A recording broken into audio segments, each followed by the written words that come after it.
Good afternoon. I welcome you to this event of the San and Khoi Center.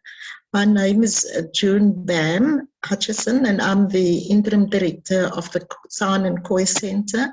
And this is a very warm welcome to everybody. Mire, as they would say, Tavades. See, many of the Namibians are here, old friends, new friends, and this is part of the work that we do, is to commemorate such as Women's Day, particularly looking at the different experiences, interpretations of many things that have been interpreted by white scholars in the majority, and so now is the opportunity for us to tell our own stories and the very different stories that are connected to these difficult histories. But before I go any further, let me welcome, first of all, let me first acknowledge the land that we're on and the women who have perished on this land. And when I say this land, I mean Southern Africa and Africa in its entirety, but particularly for today's topic, our people who are here in present year, who have lost and who have lost women in their families and their loved ones through this atrocity. So without any further delay, I'm going to ask our Dean, Associate Professor Shose Kessi, to please just open this event for us on behalf of the faculty. Thank you, Professor. There, I think we're ready. Great, thank you. Thank you very much, June, for inviting me to open this event. It's a great honor. And welcome to everyone. I hope everyone is safe and well and managing in the context of this pandemic. I'm very pleased that you are able to join us today. And on behalf of the UCT Faculty of Humanities, I'm very happy to be welcoming you all to this public lecture delivered by Dr. Yvette Abrahams and hosted by the San and Khoi Center, which resides in the Center for African Studies. Today's lecture, which hones in on acts of injustice by a colonial regime, is also held, as June mentioned, in celebration of National Women's Day. The courage of the women of 1956 inspired generations of activists and seekers of justice, and we owe them a great debt and hope to honor the legacy of their sacrifice by continuing to correct historical wrongs and ensuring that these injustices are not allowed to vanish from our collective memory. The San and Khoi Center is an interdisciplinary unit that addresses important research questions around indigeneity, identity, non-racialism, and anti-racism within the framework of land reform and language restoration. It also hosts cultural programs on research ethics, and the repatriation of unethically acquired human remains. The research unit is the result of a partnership between UCT, traditional San and Khoi leadership structures, non-governmental and civic organizations. Development towards this partnership began in late 2016 as a result of a decolonial community engagement process on the pre-colonial at UCT's Center for African Studies, which eventually led to the formation of the Xarra Restorative Justice Forum in 2018. Dr. Abrahams' talk no doubt fits squarely into that paradigm. As a descendant of Herero, Damara, and third-generation survivor of the genocide, the insights we're about to encounter are of critical importance if we are to get to grips with the brutality of our recent past and the effects thereof that live on in lingering structural inequalities. A core part of the faculty's mission is to harness our capabilities to write a history of Africa for ourselves through the lenses of those with generational knowledge of the events that have largely been written and spoken of in a Eurocentric tone. I'm greatly looking forward to the lecture and the discussion. Thank you very much to Dr. Abrahams for availing yourself today and for sharing your insights. And thank you very much to Dr. June Bam Hutchison from the San and Khoi Center for arranging this event and allowing us all to benefit from such an important discussion. Thank you very much, June. I'm going to leave it there, and I trust everyone will enjoy the talk. Thank you so much, Professor Kessi. I'm now going to call on Yvette, Dr. Abrahams, to do the talk for us. And we acknowledge all the dignitaries present and all the descendants present of the genocide with humility and warmth. So over to you, Dr. Abrahams.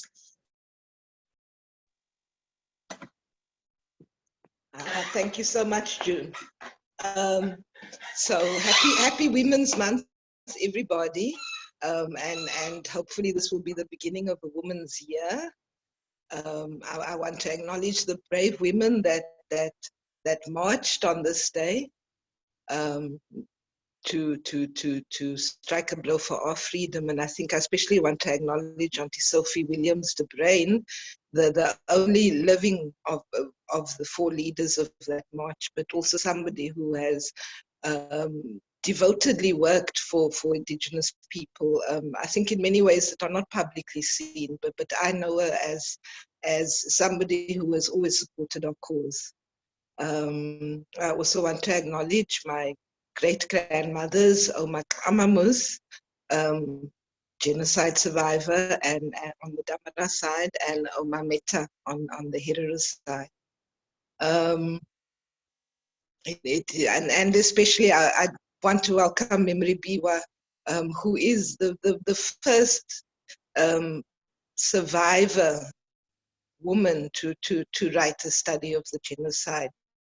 Memory, I think Zed Ngavirwe beat you to being the first Namibian survivor to write about it, but I strongly suspect you are only the second survivor to actually write about it. And I think that says something. You know, an alternative title for this talk would have been the very, very, very long silence.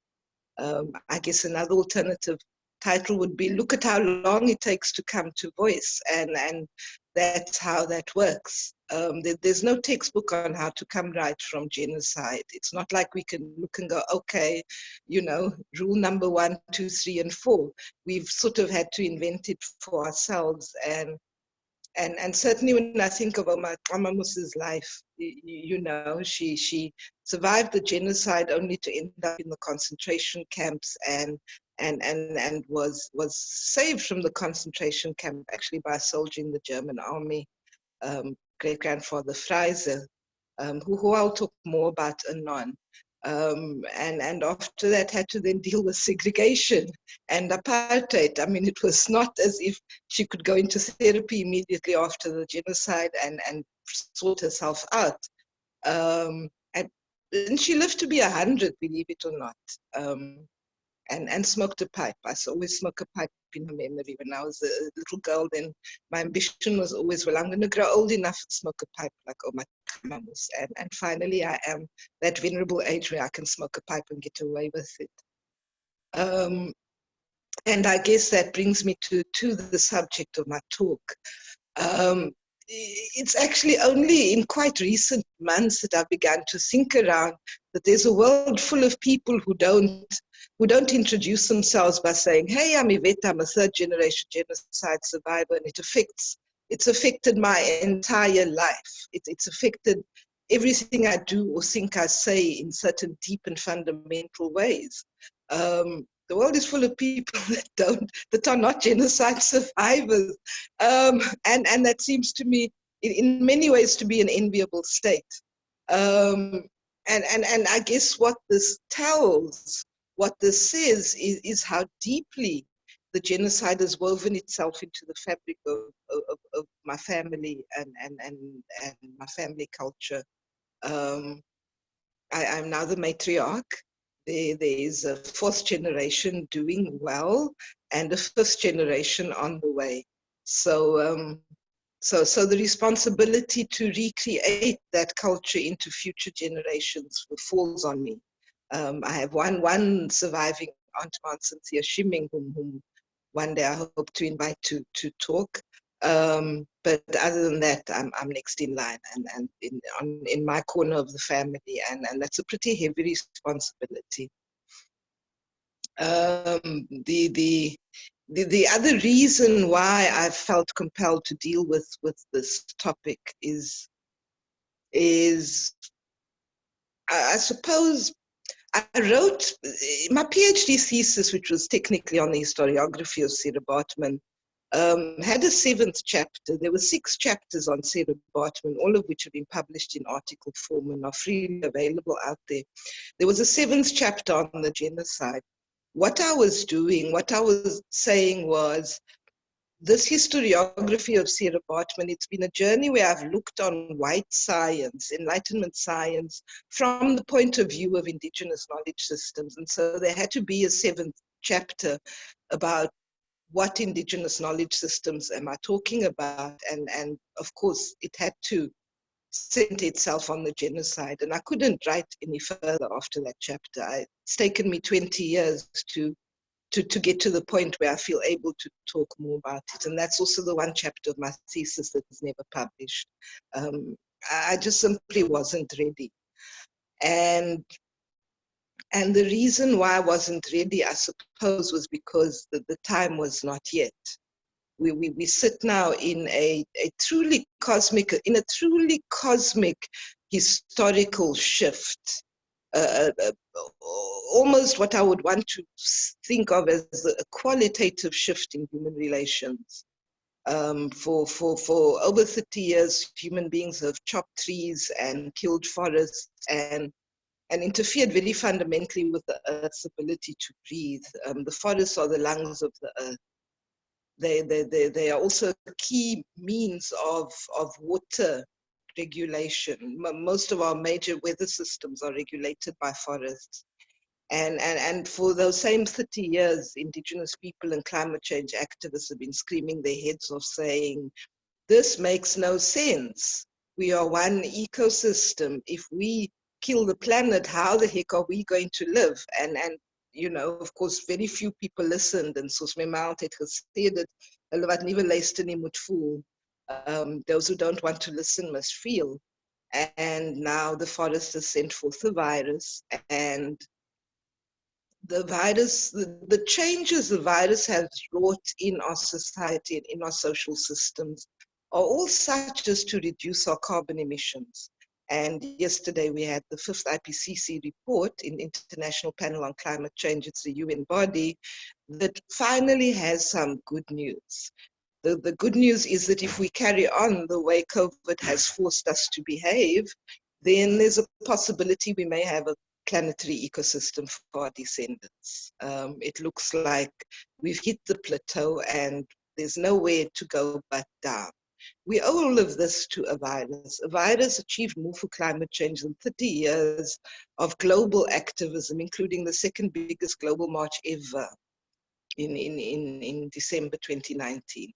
So somehow at the beginning of that shift, of being able to say, well, okay, great, the 4th and 5th generation who has a planet to live on. I know, we climate change activists tend to have a very strange sense of humor. I said to myself, well, what needs to be healed from the past? And of course, the first thing that came up was, well, the genocide. You know, is it possible to live a life where my descendants won't have to introduce themselves as in I'm a 4th generation genocide survivor, blah, blah, blah. And it's strange that this only hit me now, but I attribute it purely to the cosmic shift. The stars have shifted in their courses in such a way that it's now possible for me to approach the story. The more proximate cause, of course, was the German government, which, as you know, has recently, and I think possibly also because of COVID, I mean, if you don't start worrying about your everlasting soul during COVID, then when? You know, if you don't suddenly acquire morality, then I really don't know what you would be waiting for.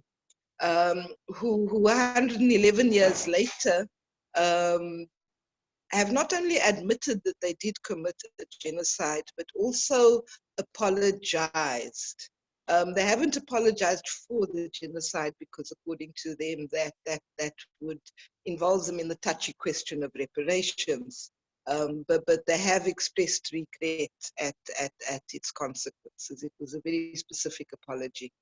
And this all happened a month or two ago. And while this whole debate was going on, I was getting more and more confused and also angry. You know, the German government says this, the Namibian government says that, the German government responds this, the Namibian government responds that.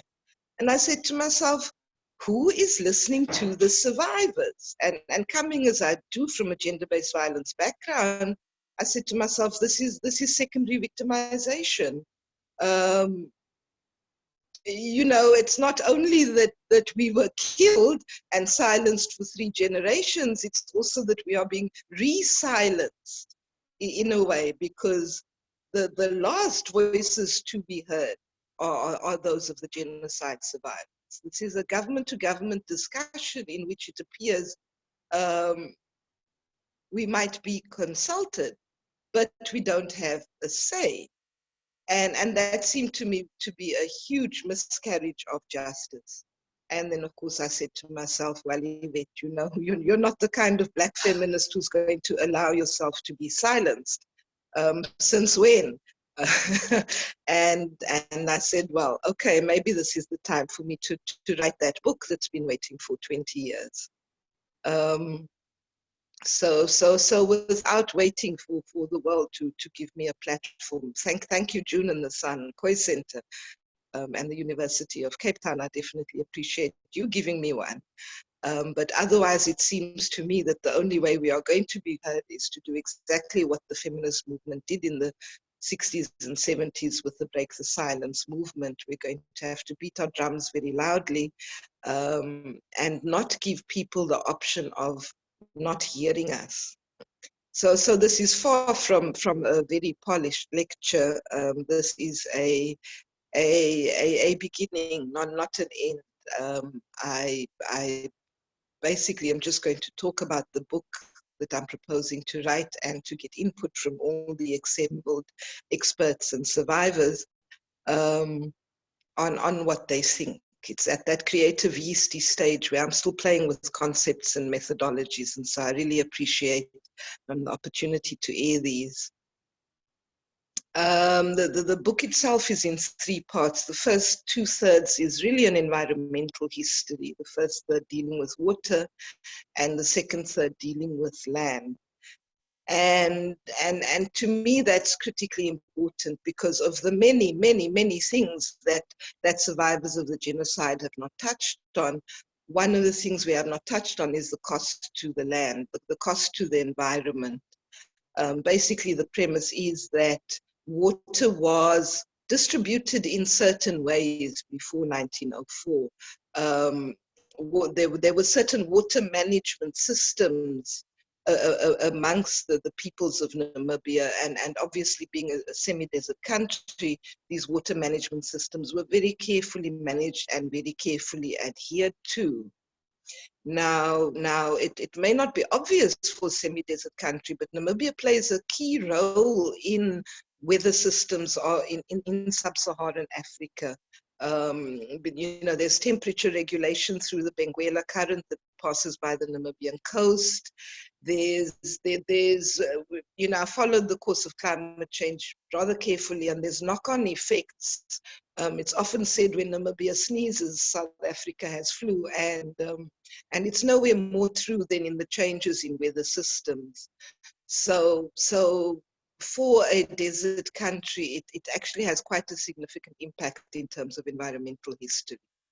And I wanted to look at that. I wanted to first talk of these indigenous water management systems, and then ask myself, when the indigenous polities, as it wasn't just that people were killed, it was that entire countries were annihilated.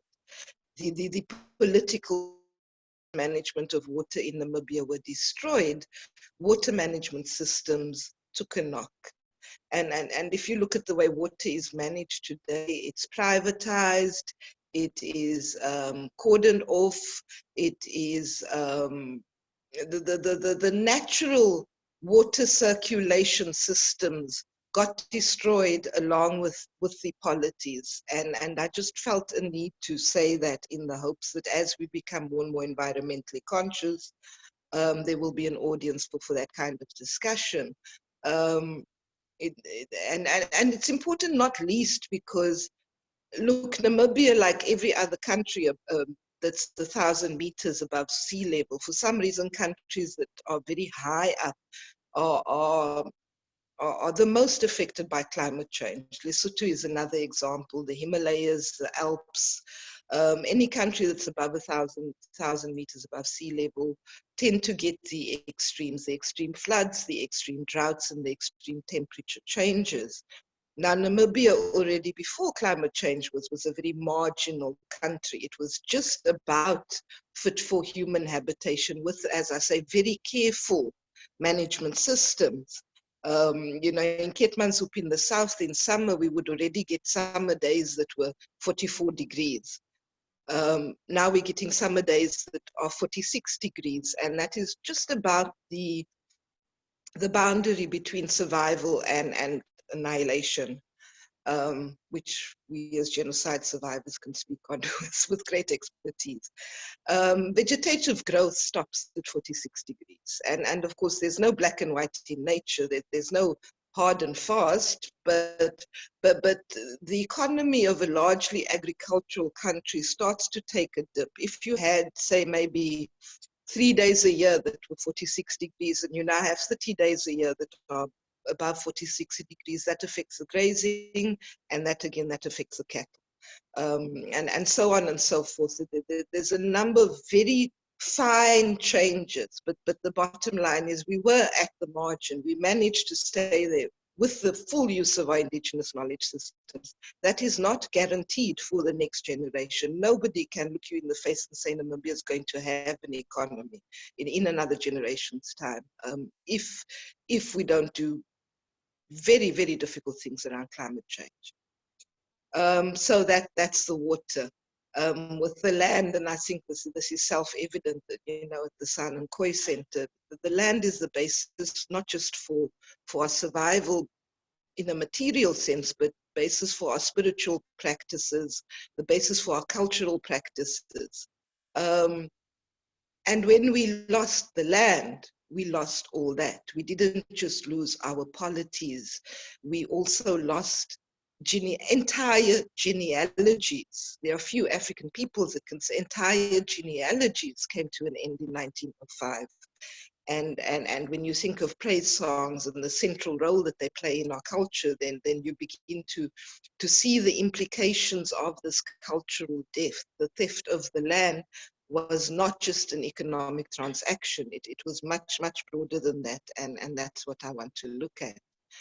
The final third of the book, and the one that I want to dwell on, I think, in this seminar, is the psychological angle.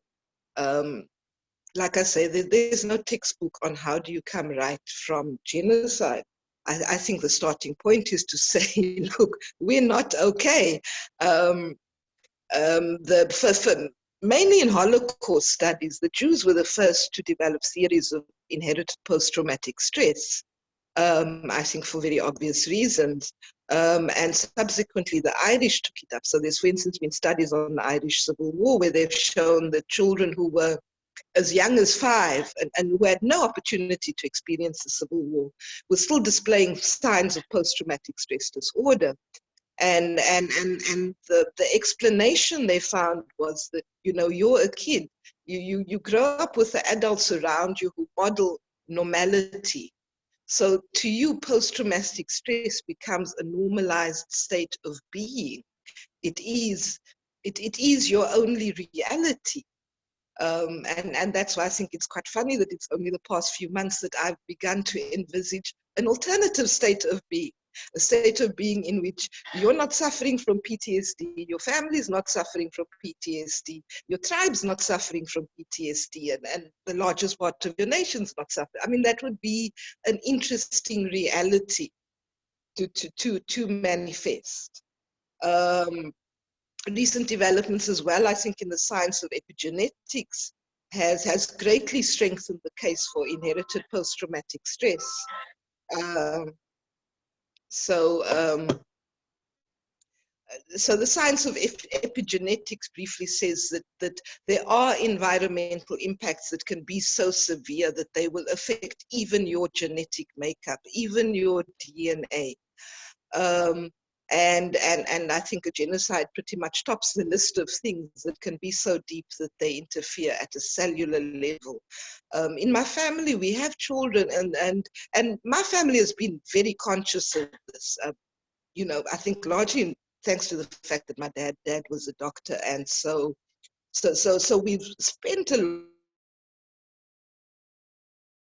on providing routine for the kids, structure, boundaries, consistency, so, you know, all the things that we never had. And yet I have a couple of nieces that will wake up in the middle of the night crying, and they will not stop. You have to go hug them until they stop. And these poor kids have no idea what's going on with them.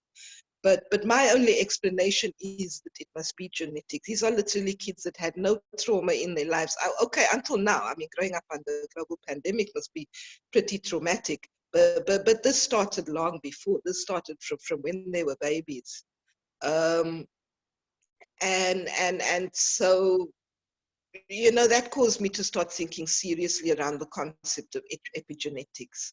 And to say that the change, because change there must be, needs to start at a very, very cellular level. It needs to start in, I mean, the good news about epigenetics, of course, is that if epigenetics can operate the one way so as to traumatize you in your DNA, then it should be able to operate the other way. We should be able to create an environment that's constructive enough and caring enough and loving enough to turn your genes around. It sounds a bit spacey, but I will commit to documenting it with endless referencing in the book.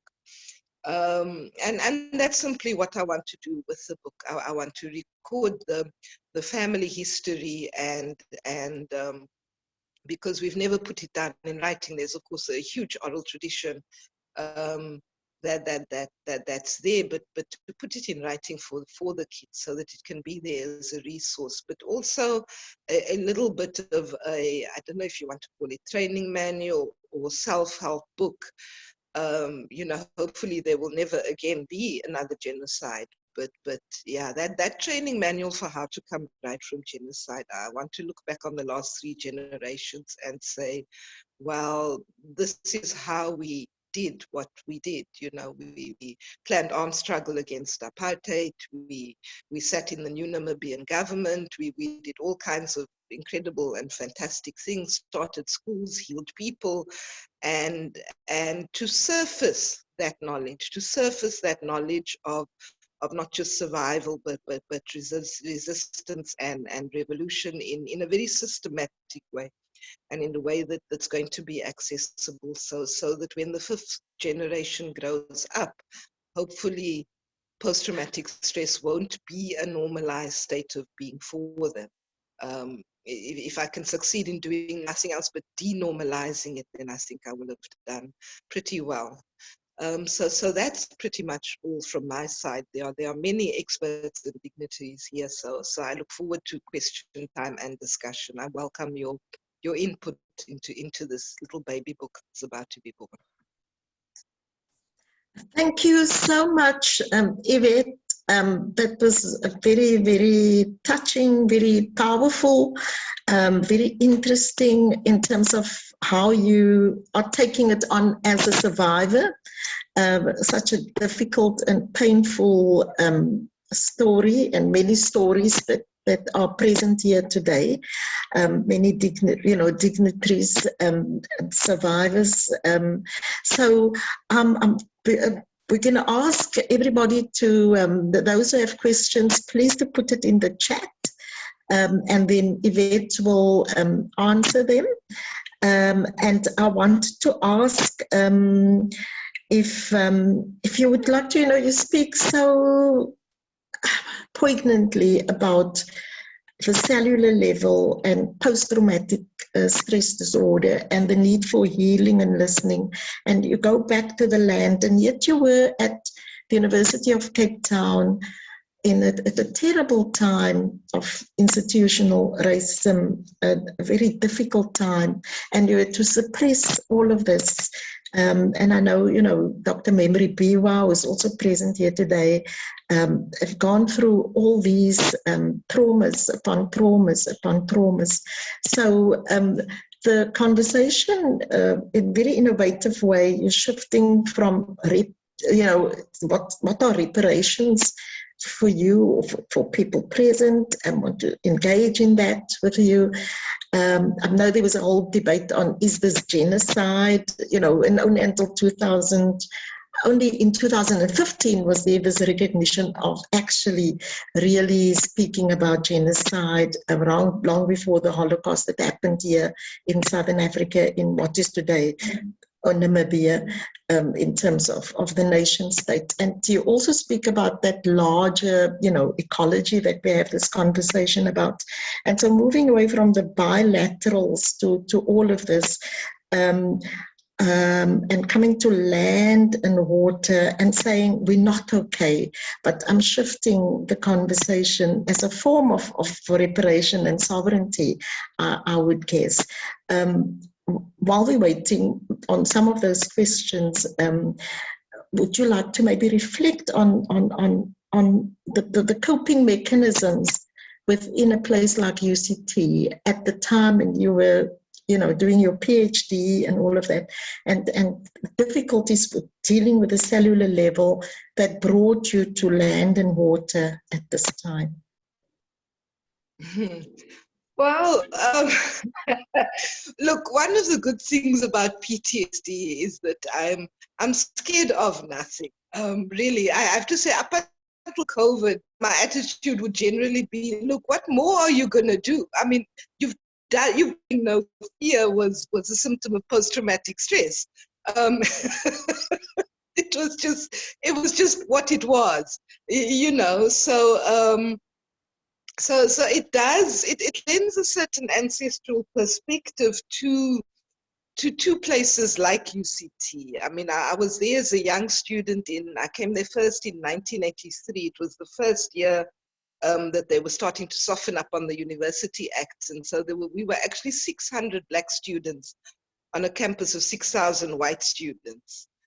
And so though 2015 was painful, and 2016 was painful, trust me, it was nothing like 1984. I mean, our very first campaign in 1984 was to mount, we had to protest to be allowed to live in the residences, because although we were allowed to attend lectures, we weren't allowed to live in the residences. And we had students commuting from Aslo and Nguguletu and all over. So it was pretty much a baptism of fire into the struggle. And then, of course, there was 1985 state of emergency, 1986 state of emergency. And I used to be astounded at how the Rustenburg, Rondebosch Boys High, Anglican Church little clique managed to remain unaware of these huge historical happenings. I think what it did, it prepared me for the Germans, who took over a century, remaining sublimely unaware of seemingly what they had done, and the effects that it had and still has on us. In respect of reparations, like they're laughable. The German government has now offered something like 30 billion euro over 30 years. If you break that down per survivor, that works out to 2,000 euro per person. Look, that's not even going to pay my therapy fees. really. It's an insult. If I chose to be insulted, it would be an insult. It's not in any sense serious. And the more so because when you come from our indigenous knowledge systems, you will understand that we were not the only victims. If there's reparations to be made, the reparations need to be made to the land. The reparations need to be made to the ecology. We were far, if you start to, let me not go into the red data list of species about to become extinct, or the invader bush, which personally I think is a desperate attempt to reforest what can be reforested. But the damage goes far beyond the human level. So I've been looking at restorative justice and peace studies, gratefully mentored by Sarah Hinkerman, who is guiding me through this. And one of the things that I said, Sarah, there are all these guidelines for how victims should behave. Victims need to do this. They need to accept that they can't change anybody else. They can only change themselves. They need to accept that they need to avoid complicity in the sense of things like codependence and so on. There's a long list of prescriptions for how victims of post-traumatic stress disorder need to act in order to come right. And they are all very well used prescripts. What astounds me is that there are so few prescripts for what the perpetrators and the descendants of the perpetrators are supposed to do. There's no, as much as there's no textbook for us, there's no rule book for the German government to say, you need to exercise some level of tact, some level of feeling. You need to come at us with some sincerity in your actions. And it's that sense that I've spoken of it as a secondary victimization, because there are ways in which they are perpetrating the original dehumanization. The least we have a right to, I believe, is to be heard. And I'm surprised and shocked by the way so few expectations are put on them and so many on us. There's a deep injustice there that I'm hoping to address through this book. And this is not to say that they are not genuine. I mean, my personal feeling is for their children as much as for ours, the past needs to be laid to rest. I've spoken of it as a cosmic shift. The justice that needs to be done is ultimately towards the planet of whom we are its littlest children. So money, in a sense, is really not what it's about. Possibly in terms of what money can do to restore the Namibian ecology, that is a matter of life and death. That is a matter of avoiding another genocide. But healing, true healing, I think needs to go way deeper than a check of 2,000 euros per person. Thank you so much, Yvette. I know that Dr. Memory Biwa is also here, and there's also Chief Marthinus, Fredericks, and a number of people. I also know there are people from the reparations movement here. I've seen Onyeka Chivambo, a number of people here, and a big presence of the Namibian people themselves, which is really a very heartwarming. So, Yvette, there are questions coming in now in the chat, and to ask people just to post their questions in the chat. So, Sophia is saying, I think it's Sophia, you spoke about denormalizing with such great courage and deep conviction. How best do you think we can help our people to enable themselves as much as possible to do so? What role in particular do you think women can play? From Sophia.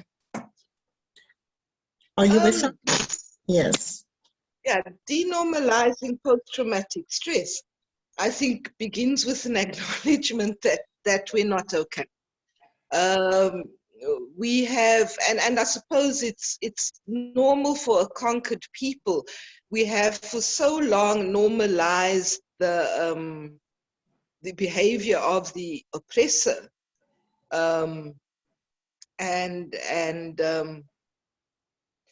you know, June, as we spoke the other day, I think in many ways that was a transition. We had to, the only way to get past it was to go through it. So you know, we had missionaries, we had mission schools.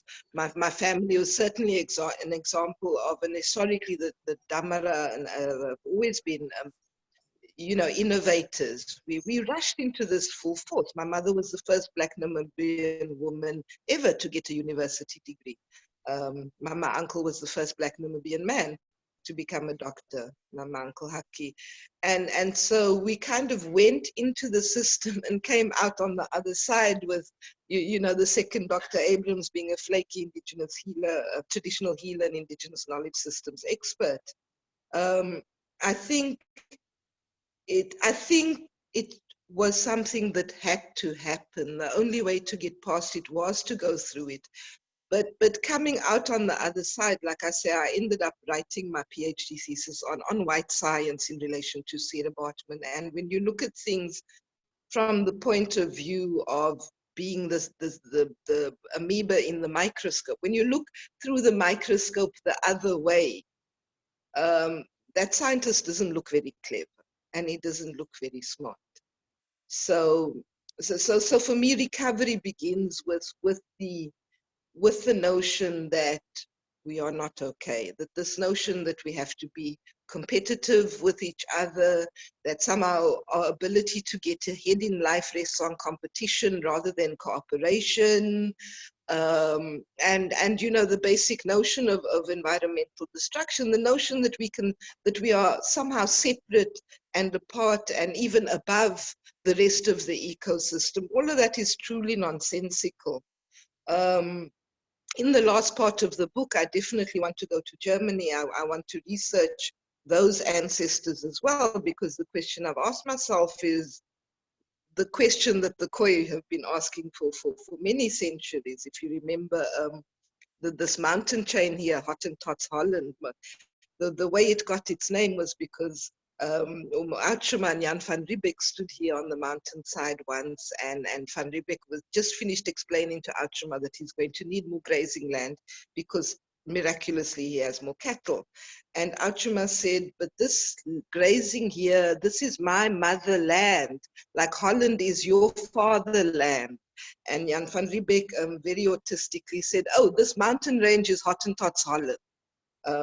You know, refusing to understand that Aman did not live in a society that privatized land, and that when he said, this is my motherland, he was making a much broader claim to all of Africa, in fact. But that question, what are you doing here? Do you not have a place to go? Do you not have a motherland like I have one? That's a deep question.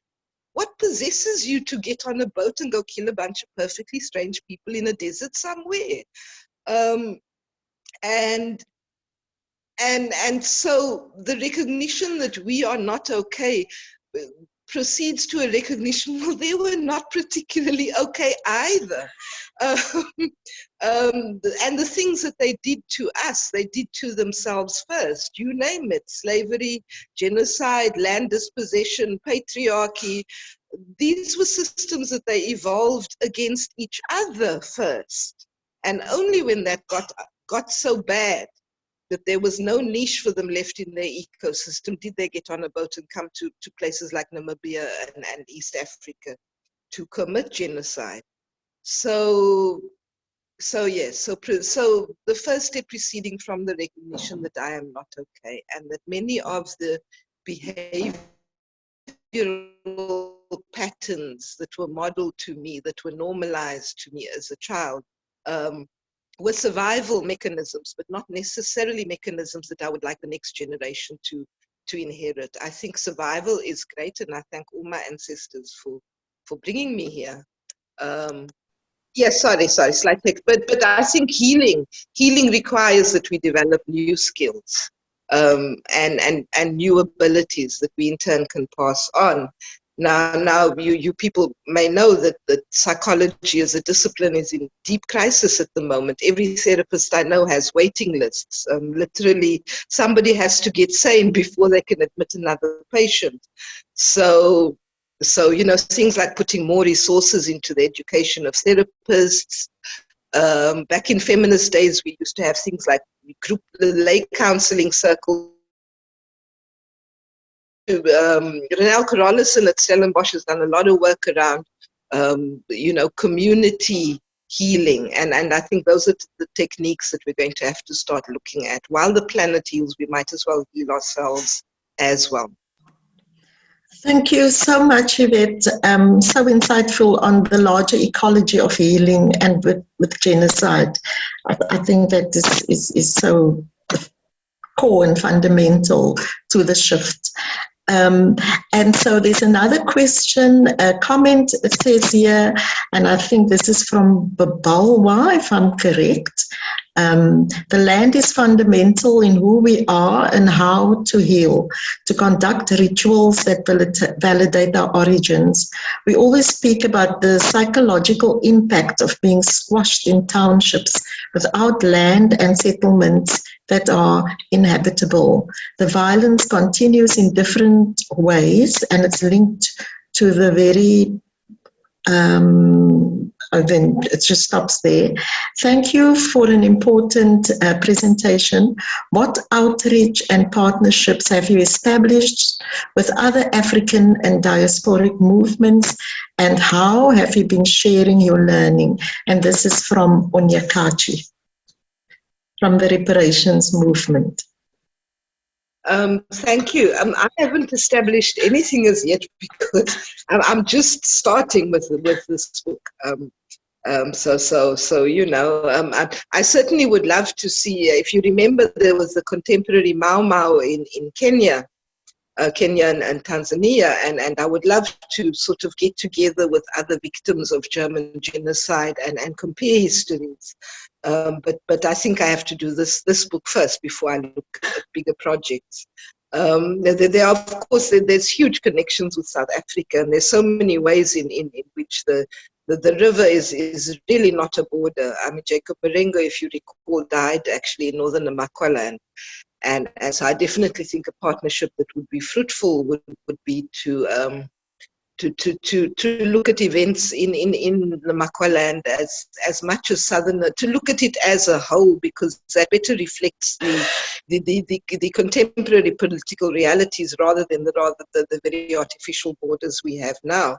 So there's certainly ways in which we can reach out and look. In answer to Babalwa's question, one of the strangest things of this attempt at reparations is it doesn't talk about the restoration of the land. I mean, there are pieces of land that should belong to me that don't. And the reason why they don't belong to me is because of genocide. Now, I don't see how, as a victim, that I'm supposed to be okay on any level with that. Like you're trying to repair something that you've done, but does that not start with first putting right the wrongs that you did? And like I say, this is a question that goes way beyond my species to the planetary ecosystem. If there's drought in the Eastern Cape, this is vaguely related to the events of Namibia in 1905. And if you allow me to write a long enough book, I will go into that. But so any negotiations that don't begin with restoring that which was stolen is doomed to the thought that I would sell my birthright for 2,000 euros is insulting on so many levels. It's about to re-trigger me. So moving swiftly along. But certainly from my point of view, other people must speak to them for themselves, but certainly from my point of view, we cannot begin to heal until the wrongs are undone. And until the place where my umbilical cord should be buried is restored, how can I possibly expect to heal? That would be my counter question. Sure. Yeah. Thank you, Yvette. Wow. The next comment comes from Dr. Memory Biwa at the University of Namibia, whom you know very well. Great honor to hear your voice, Auntie Yvette, and thank you, Auntie June, for hosting the talk. I'm overjoyed that Auntie Yvette is working on and writing a 7th chapter of a thesis book, I suppose, and a holistic approach related to reparations in land, water, and cellular body healing is vital. How might Auntie Yvette envision how she would like to carry out the research, especially now that there are emergent movements around reparations in Namibia?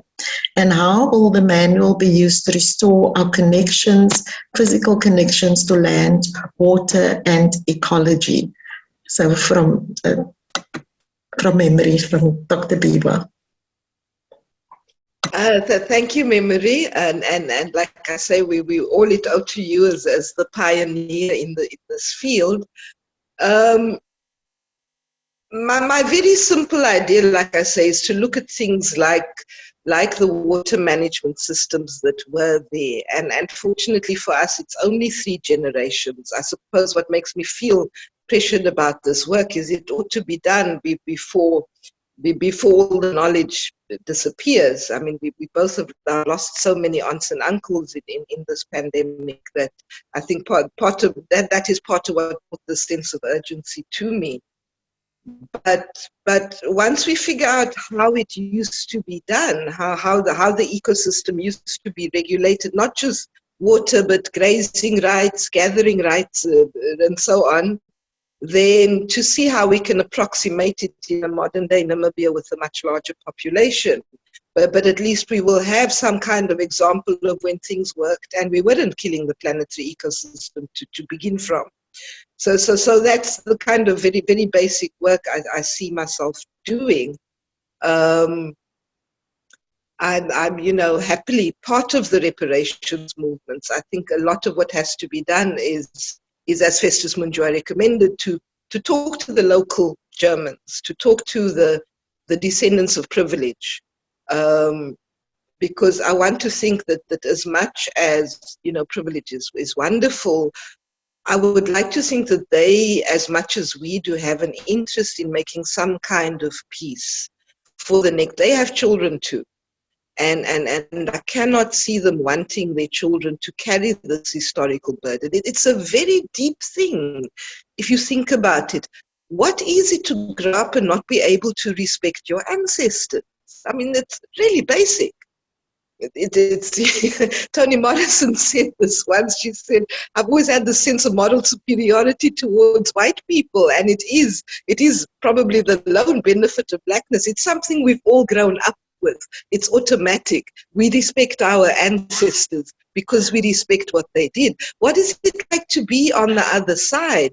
And so I want to think of this work of restorative justice and reconciliation as being as much for those children. It can't be nice to be an heir to this burden of sin and injustice. And I want to think that the moves of the German government, inadequate as they have been, has been partly due to the internal pressure. As you know, and especially where you are now, there's a huge German movement, not just around climate change, but around making the peace. And I can imagine that they must also want some kind of resolution so that their children also can be free of this burden of history. As for the reparation movements in Namibia, I think they are great, and I will certainly do anything I can to support them. Like I say, I think for me, overcoming PTSD comes from my experience in the anti-apartheid struggle. If you're not right in the head, then many of the decisions that you make are not entirely sane either. I will not make a case around the 1994 Constitution, but just to say that I think resistance and revolution that is done by sane people is probably going to be more effective. And that's why, for me, just like Biko used to preach, the first struggle is within. I'm wanting to encourage that, I think through arts and culture, as you've shown in your beautiful book, you know, where resistance survives, where resilience evolves is in the small things. June writes about the quilt. She cites you about the quilt in her beautiful chapter, Reinventing Africa.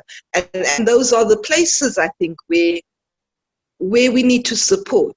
We need to support Namibian art. We need to support Namibian artists who've barely made it through COVID. We need to support Namibian culture and encourage people to heal through self-expression.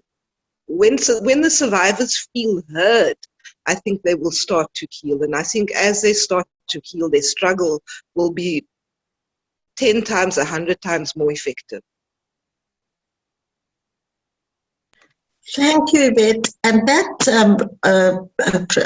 sort of invokes the question around, that I find very interesting, around deep listening and what that means. And having worked with the late Steve, because a driver, Eugene Steve, whose work you may know, does drumming and deep Lalela, deep listening, which is sort of the Australian, Aboriginal Australian way of knowing, you know, beyond the senses of what we understand to be cognitive, but other ways of knowing through the senses, you know.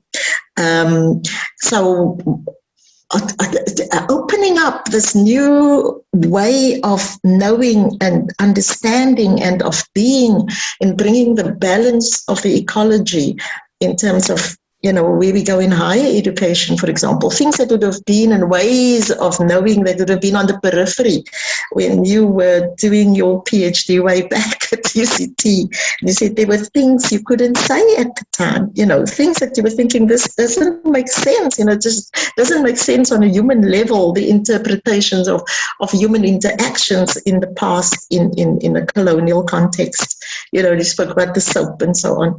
So, what would that be for us in our healing, as perhaps as a research method in dealing with genocide and these awful atrocities that have caused a great disease and imbalance in our world?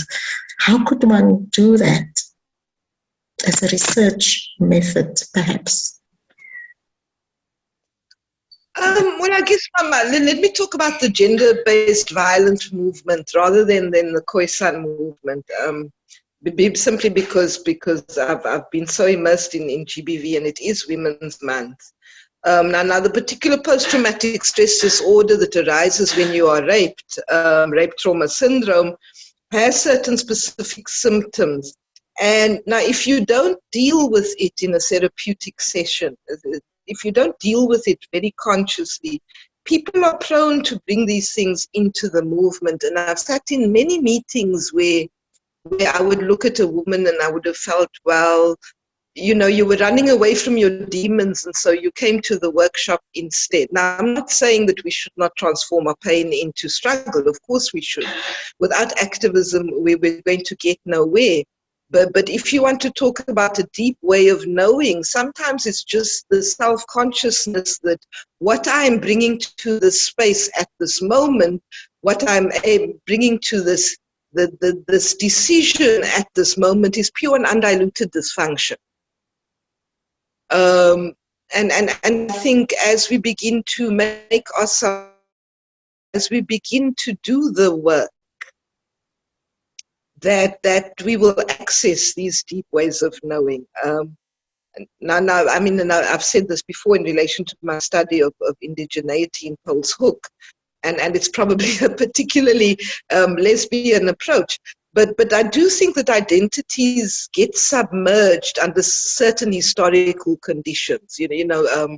Polsuk, I think, is a perfect example. People would talk about how they would hit them at school if they spoke Nama, of all the many official and social discouragements, and our parents themselves, in order to protect their children, stopped speaking Nama at home. So the death of a language, not just by the outside oppressor, but also simply out of human love, out of parents wanting to protect their children.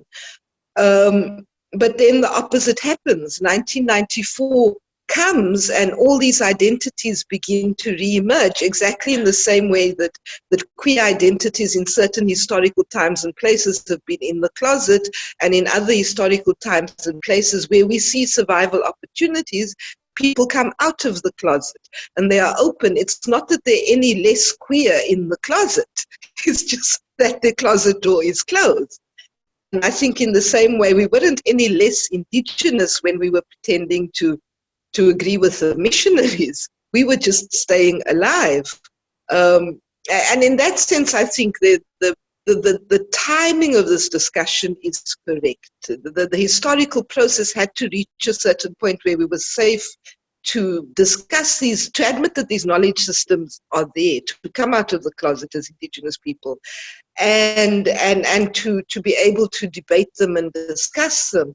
Well, what I have found, certainly my personal experience, is that when the time is right, these knowledge systems come back from themselves. And I'm blessed if I know whether that was my mother's stories of the genocide. You know, like other children would have good night stories, we would have stories of the genocide to put us to sleep. And many of us grew up like that. Or whether it's the ancestors moving or what. But all I know is that the more I delve, the more these knowledge systems come back to me. And, you know, where I can, I give a footnote. I dwell on this thing that we need to somehow communicate with the existing system. But the knowledge doesn't come from the source. Often I have the knowledge first and then I go find the source, which is not scientific, but it's the way it happens. So I think we need to have faith. I think we need to revert to our indigenous beliefs. When the time is right for us to have the knowledge, the ancestors will give it to us. When the time is right for a particular practice or a particular ceremony to emerge, then it shall be given to us. Of that I have absolutely no doubt, because that is my experience. Thank you, Yvette. Baie dankie. There's a question. Babalwa then commented further to say that this violence continues as a result of the political economy, and exclamation mark, such as in South Africa, for example, the kinds of violences here. And then Nomalanga's comment, wow, brilliant comment on dysfunction brought in through personal traumas. Not sure if I am misunderstanding. So is that what you mean? Dysfunction brought into politics, yes, absolutely. I think traumas. Yeah. Look, I mean, there's a certain luxury inherent in being able to deal with your traumas, and I think that's why, in a sense, it took 3 generations. We had to get to a certain, like I say, we've had segregation and apartheid and Zuma and Adena end to deal with. We had to reach a certain place before we had the luxury of being able to concentrate on our internal traumas. But certainly, if you look at both the South African and the Namibian struggle, and particularly where our governments are sitting now, my only word for that is dysfunction. Linking that to Babalwa's comment, I want to think not of evil people, but of evil patterns of behavior. And it's particularly apposite to do this during a global pandemic. You must know that the virus stands halfway between life and not life. It can perform the functions of life, but it cannot reproduce itself. It can only reproduce through somebody else's DNA, and that is why a virus goes into your body and colonizes your immune cells and forces your immune cells to reproduce it. Now, anything more descriptive of what my great-grandfather Shiming did to my Oma Meta, I can't imagine. I mean, that's exactly what happened. What I'm trying to say is there was the original trauma, the genocide. And through that trauma, certain patterns of behavior became normalized. One of them was this notion that we can do evil to one another, that we can harm another person or another species and somehow benefit from it. Now, a more un-African, un-Damara, un-Herero way of thinking cannot possibly be imagined. I cannot think that it could have become established and normalized amongst us without a genocide. And as I say, when I start to look at explanations, and I'm just at the beginning of this journey, then I have to go look at what happened in Germany. Now, there's I came to this through matriarchy studies. There's a very ancient study by somebody called Bachhoven, published in 1868, and how the Germans went from being a matriarchal, or more precisely a gender, he says matriarchal, I would prefer the word gender egalitarian, went from being a gender egalitarian society, and through various waves of colonization by the Romans and Greeks and so on, became patriarchal. And that is the core of my theory, that in other words, they did this to themselves first. How I came across Bachhoven was of course through Sheikh Anta Diop's writings on African matriarchy, and Diop's theory that Africans were originally matriarchal societies, and how he very convincingly demonstrates that patriarchy was a system that came to us through colonization. And by this being Diop, he meant starting with the Greek and the Roman colonizations of the year 0, and then the Arab colonization of the year 600. And so he does not start in 1652 or 1880, but that was Diop. And so that's how I came to read about Bachhoven. But certainly, you know, when I started to look at Diop's theories and how they were working out for the Khoisan, and that seemed to me to ring very true. And for other indigenous people, I mean, the Herero were matriarchal until 1844 when the missionaries came. And to this day, one of the things that makes our inheritances so, you know, when somebody dies, we can argue for years, because there will often be a struggle in the family as to whether we should follow the matriarchal or the patriarchal system of inheritance. And most often families will come up with a compromise of both. But I mean, that shows you how deep-rooted matriarchy is, and how enduring gender egalitarianism is. Now, that narrative that is the true narrative, is the polar opposite of the narrative that we're given by the so-called traditional leaders, you know, who try and naturalize patriarchy as an African tradition. And I wouldn't mind so much if you know, if people had read Diop and rebutted his arguments one by one and said, no, Diop talks junk and he misused sources, and I mean, I have criticisms of Diop too, but his central thesis has never been disproved since he first wrote it in 1969. But what we have is a simple blanket denial. You won't find Diop taught at any South African university. Maybe it has changed now with decolonization, but certainly 5 years ago, nobody was teaching Diop's theories. Certainly nobody was teaching them in relation to the indigenous peoples. And instead, what we were getting was this kind of narrative that there's something inherently African about patriarchy, but not a shred of evidence to prove it. And the evidence that we have is the exact opposite, whether we want to talk about, you know, Shaka's aunties, or you know, Xhosa systems of kinship and so on. It seems very clear to me that when you look at the peoples of Southern Africa, what you see is a transition, just like with the Herero and the Damara, you see a transition from gender egalitarian matrilineal societies to patriarchal in the context of colonialism and the slave trade. You know, we're pretty much a textbook example of theories. So you know, the psychologists have a word for this, cognitive dissonance, where the way you were brought up and the unconscious traditions that memory brings up in her book, the unsaid, the children's games, the jokes, the proverbs, all point you to a particular culture, but your official history, your written history, your official chiefs and so on, tell a completely different story. We grow up in this state of cognitive dissonance, and so this is part of what I'm wanting to address through my book. Part of wanting to say, well, what we know of historical sources show this particular transition.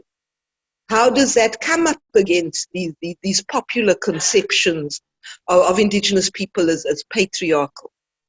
That's definitely going to be one of the questions, and I hope that's what will make it readable to a much wider African audience. Well, thank you so much, Yvette, bringing out all this richness, the difficulties, the complexities of healing, and, you know, the things we find difficult to even talk about and even debate. And, you know, what does sovereignty mean? You know, what could it mean when we respond differently in terms of going forward in healing and being critical perhaps of the paradigms presented to us and frameworks of reparations that are presented to us if we engage that. And you do that as somebody who's a survivor, you know, third generation survivor. And it'd be interesting to hear the other perspectives, you know, those are here, but we are running out of time, and we're really so grateful for you doing this talk. It's really good.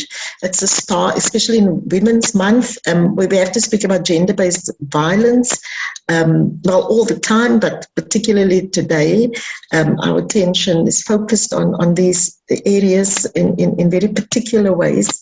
So I want to ask if maybe Memory Biwa would like to make a contribution further, or I've also got here Marthinus Fredericks, Chief Marthinus Fredericks, who is actually a member of the Xarra Restorative Justice Forum, and he just wanted to give thanks and say thank you, and is also a co-convener of the Land Commission and the chief of the Aman Traditional Authority, I hope I pronounced that correctly, and chair of the Khoi and San Kingdom Council of Southern Africa. So I wondered if I could call on him and just maybe, I know, you know, it's Women's Day, we spoke about it, and I was searching for memory. It's nice to see Memory here. Memory is extremely busy.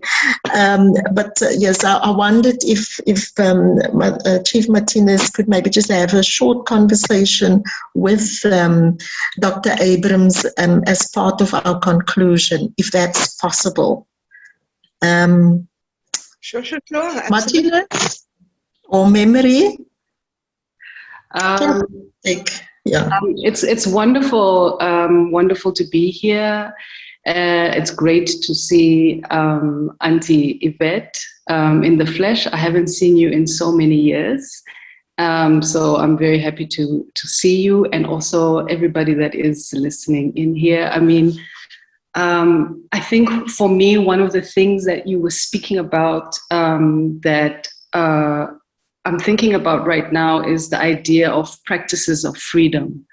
And so this idea of going back and looking at communities in Namibia and how people have survived and how people have struggled and how people have fought for their liberation, and using that as a manual, as a guide to think about how to research, you know, for your book, and how to come up with a manual based on these kind of experiences, right? You're talking about cognitive dissonance, and you're talking about trauma, and you're talking about how people live in dysfunctional ways post-genocide, post the trauma of genocide, and how you can look at that as a kind of research method to think about the book that you're writing, or to think about a manual that you are developing. So that's one of the things that I was thinking about that is important. And also when you were speaking about, I was thinking that this is quite a fruitful time for that to be happening, because there are emergent movements in Namibia at the moment, the genocide committees and traditional leadership, and calls for ancestral land, calls for the redistribution or calls for the reclamation of ancestral land that is happening in Namibia right now. So it's actually a very fruitful time. You said that you've taken such a long time to write this chapter or this book, but it's actually, now is the time. And you're talking about how it takes so many generations for there to be such emergent movements around this. So I thought that was also very important about what you were saying. And I wonder if one of the questions that I wanted to ask you about is how to link, you're talking about individual trauma, but how to link individual trauma and the collective. When we're talking about remembrance politics, and we're talking about how communities remember, of course, there are families and individuals that remember what happened during the genocide and what happened during the liberation struggle. And how can we connect that with collective ways of remembrance and collective trauma? And how, I was thinking about asking you how you were thinking along those lines. Of course, you were talking about starting from within, but obviously within is related to families, related to genealogy and all of these things that you were talking about. So maybe if your final words can be around that as well. So I think I'll leave it there. Thanks, Memory. Wonderful. Also, just before the final words, Memory, thank you. From Taring Jenkins, Chair of the Xarra Restorative Justice Forum, brilliant and most significant presentation of San and Khoi issues. Also, Chiefs and the President's Advisory Committee must see this as compulsory learning, he says, and he adds further to say, utterly transformative. Okay. Great. So I think we're all in agreement with that. Wonderful, Yvette. So there's a challenge from Memory. Yes, the youth always stretches us, say, June. To me, the link between individual healing and collective healing lies in activism. I think. I mean, what we have done for 3 generations has been exactly that. We have taken our pain and we have transformed it into activism. And I mean, to change, to make a better future for the children is very healing. I think we should enjoy the privileges that we now have. Look, we have enough water. You have no idea how traumatic water is for a genocide survivor. We did, if you recall, they surrounded us in the Omaheke. They surrounded the water holes and drove us away. So water is a really key theme in this. But we have enough water. We have enough food. And so we have the space for activism. I said back in the early days of the feminist movement, they used to have something they called consciousness raising groups, where we developed feminist theory by sitting together in groups of 8 and just simply talking to each other about our reality. And that act of speaking and being heard, I mean, it is so old school if you think about it, and so traditional. But doing so in small groups where there's time enough for everyone to speak and be heard, I really think we should go back to that kind of basic activist techniques. If it was good enough to start what is now a global feminist movement, then I think it would be good enough to sort out the genocide. And returning again and again, and I don't think we're serious enough about art therapy. In fact, in a month and a half, I'm just about to convene a session on art being a necessity, because if you think back to the really depressed and really dark times of your life, certainly my life, what saved my brain was art, you know, whether it be a song, a piece of music, or work of art, something. And even during COVID, while we are busy letting our artists starve, who is it who keeps our spirits up and gives us resilience? It's artists. So I would like to take that to the Namibian people, you know, at every level, from childhood and onwards, to say, can we at a collective level talk about the experience of being genocide survivors? Can we do so through various forms of arts and culture, as we have done in the past, but maybe this time with a little bit of support and assistance? So that would be the best one. I just want to add that one of the things that kept me going, you know, throughout my studies was finding your work. And for me, that was a means of survival. You know, for me, that was like, oh, I found there's a woman, she's talking about this. And for me, that was like a connection, you know, connection to another woman, a connection to a genealogy, a connection to place. And those were kind of the surviving moments while studying. And I really, really am honored that you have remained our mentor, that you are here with. Many of our elders are not able to be here with us because of what we've gone through in Namibia in the past. I really, really appreciate that you are here and that you are still writing and still giving voice to this very important part of our life. You just make my day, Memory. You are so welcome, my darling. Gee, this is quite a moment to have you in conversation, Memory and Yvette, as Namibians and as survivors of the genocide, and to speak like this, you know, with a scholarship, and to give us a kind of way to hang on to something which is almost not there, but still to give us the feet for that. Wow. Very moving. Thank you. I wondered if Marthinus is here now. He said he was going to bring a guest as well, just to end it. It's a message. Marthinus, are you with us? Yes, thank you very much. Compliments to the ladies on the group. Happy Women's Month. Thank you very much for the opportunity just to listen a little bit about the inputs on your book that you're doing, Yvette. It's quite a daunting task you're taking on the one chapter on the genocide. It's quite involved task. One question to you, maybe from my side, is how do you divorce yourself from something that is so very close and personal? Is where I'm sitting. I'm part of the 12th generation of an Amas that finds themselves up in Namibia. You're probably fairly aware of the Amas that finds themselves in Bethani and that area, in the history building up. What I said earlier to someone is that there's a deafening silence about the communication between Namibia and Southeast Africa, as if there's a hard boundary between Africa and Namibia. Now, we all know that there was never a hard boundary because there was always little Namaland and greater Namakwaland.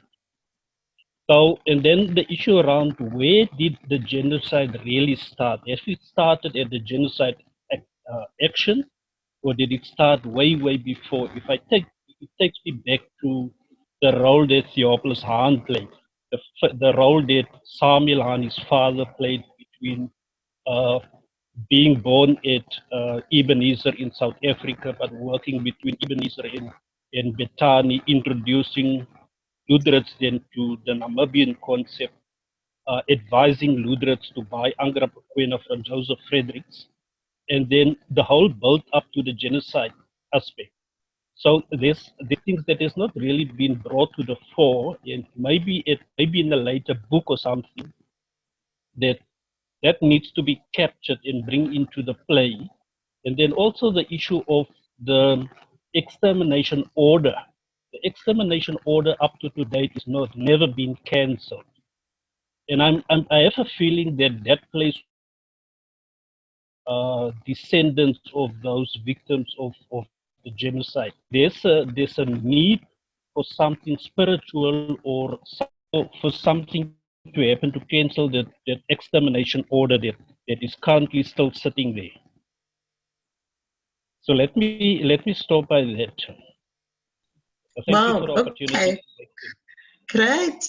Okay, so I'm sure we can go another 5 minutes, Yvette, over the event. But thank you so much, Marthinus Fredericks. Thank you, Chief Fredericks, for that. Yvette? Thank you, Chief Fredericks, and I couldn't agree with you more. I mean, certainly in terms of San and Khoi history, generally, the anachronistic border of the river is totally insane. It makes absolutely no sense.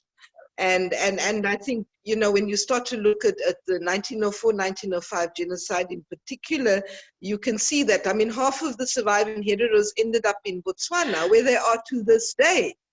You know, and many survivors took refuge in the Makwaland, and this goes back to older you know, I'm reminded of the famous visit of the Griquas to Namibia in 1848, where they came specifically to attempt to try and sign a general San and Khoi treaty against colonialism. They came and they said, oh, we've been through colonialism. It's so terrible. When these people come here, do not admit them, because this is what they do. And I believe that treaty is still there in the archives, the 1848 treaty, but it was brought to Namibia by the Griqua. And of course, you know, the Nama themselves, the introduction of Afrikaans into Namibia and so on. These are all relations that originated in South Africa. So for me, it makes no sense to look at the genocide as a piece of I mean, Namibia only began to exist in 1990. So we should not be projecting back anachronistic nation states. And this is one of my chief issues with the Germans negotiating with the Namibian government. I'm not aware that the Damara, the Herero, or the Nama ever gave them that right. But just as an historian, it offends me because it's profoundly anachronistic. I think we would be a lot more constructive looking at Southern Africa as a whole. And we would get a much deeper understanding of our history if we did that. We certainly shouldn't be bound by modern nation state borders. They may have sat in Berlin in 1884 and drawn these borders, but they were not a living reality for most of us until the genocide and even afterwards. So I'm completely with you on that. I don't think we can divorce. I speak from my standpoint as a Damara Herero descendant. I don't feel I can speak for people that I'm not related to.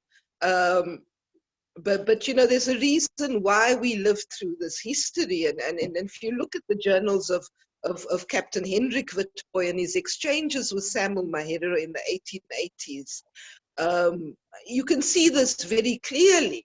You know, they start off thinking of each other as the enemy, but the process of fighting German colonialism in the 1880s brings them to a point where eventually, if you recall, Hendrik Witbooi writes to Samuel Mahero with the slogan that later became the Pan-African movement slogan, Africa for the Africans, you know, and that came specifically through the experience. There's a sense in which the identity as African, and you see this very clearly in the diaries of Captain Witbooi, the identity of before the white man came, you were Herero or you were Nama or you were this or you were that.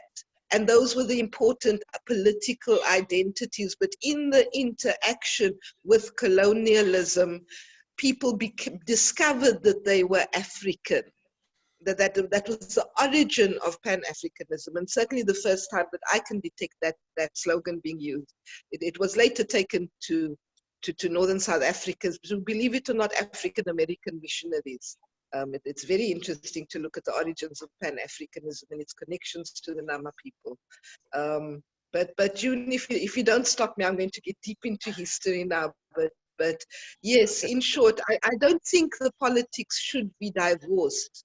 Of course, personally, as a traditional healer, I don't see myself as to prepare the way and to do the thinking work. I mean, my job as an intellectual is to do the thinking and the activism, and in the hope that the activists shall arise when needed. Really wonderful. Thank you so much, Yvette and Paramount Chief Marthinus. Thank you for that great question. That gets us into the next seminar. See, so wonderful, Yvette. I think that was really great. I think we all agree that was really a shift for us all in how we think about these issues. That was also painful, difficult, but necessary. And so how do we get out of it to be able to do this? So from the San and Khoi Center, we want to say thank you, South African Studies. We want to say thank you so much, Yvette, for doing this talk. The first inaugural talk, actually, on this. And we'd like to invite everybody present, please, write to us, write to Yvette. We can give you her email address if you want to find out more about healing the world and the work she's doing on her farm and the organic indigenous knowledge and making of soaps as a survivor. And yes, and then if you have any further, proposals and panelists and speakers, please, this is now the first one, which is now open. And Memory Bima doing that for us, and it's really about this conversation and ecology of healing. And today there were people present, I noticed, from different parts of the world. Thank you for coming to listen to Yvette and being part of this conversation, and stay well and this. Thank you. Bye-bye.